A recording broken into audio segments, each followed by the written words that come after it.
We have our political historian, Rich Rubino, who joins us now to dig more deeply into the history behind the state's caucus. Rich, thank you for joining us this evening. So give us some brief historical context. We don't have too much time, but why has Iowa been first for so long?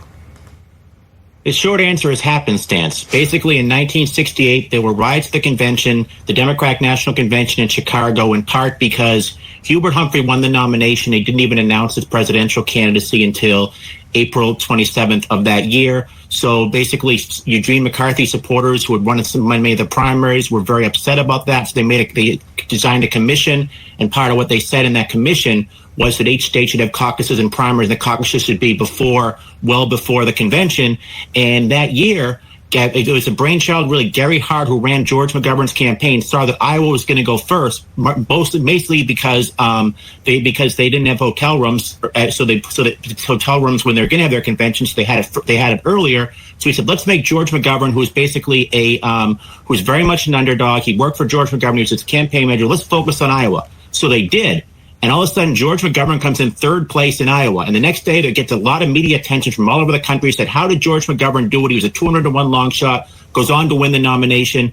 And then other candidates kind of saw what happened. Jimmy Carter in 1976 and 75, he campaigned all over the state, came in second to uncommitted in the Iowa caucuses. And from there on, it was Iowa. So the answer, happenstance. I love it. The best traditions come from, the most random of places. Now, will you talk about why this contest is so important in the presidential election cycle? We know it's first, but deeper than that, yes. Why does Iowa matter so much?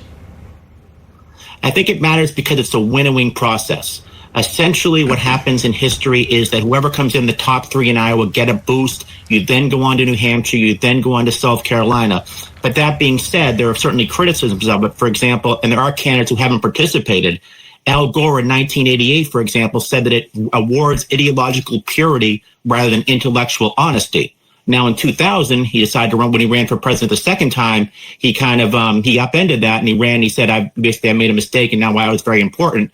But there are many candidates who have participated in the Iowa caucuses who've won, who did not go on to actually win the nomination. Whether it was 1980, George H.W. Bush defeated Ronald Reagan. He went on to lose. Bob Dole, 1988, and Dick Gephardt in the Democratic side, both lost the nomination. And also because Iowa has about 60% evangelical, there tends to be a disproportionate influence of evangelical Christians in the Republican Party. So consequently, you have Mike Huckabee, a former Baptist minister, winning in 2008, Rick Santorum in 2012, and Ted Cruz in 2006 with evangelical support. But neither of them were able to master the nomination because other states are not nearly as evangelically oriented as is Iowa.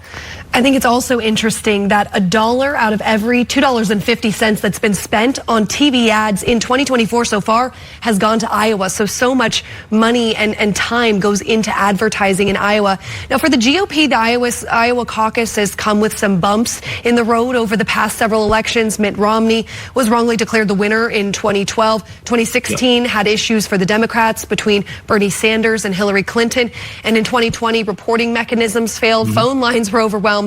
It was a headache, partially reasons why the Democratic Party has removed Iowa as its first contest. If problems persist on Monday, do you think the Iowa caucus being first and being so important could become a thing of the past? Not in the Republican side. I think the Republicans specifically, it's very much a way to send overtures to the evangelical community, say the state like this, and also a state that is becoming more and more red, that we're going to continue to have them go first. But on the Democratic side, Iowa is no longer going first. In part, that was a decision Joe Biden spearheaded it, and the Democratic National Committee, the high command, essentially approved it.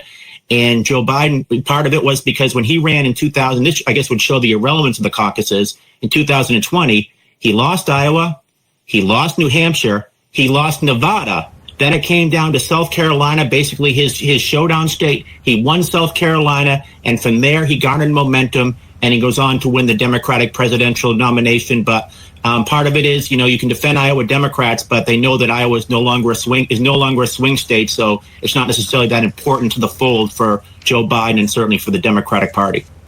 I love digging into the history. Presidential historian Rich Rubino, thank you so much for giving us some background and context. We'll certainly have you back soon. Thank you so much.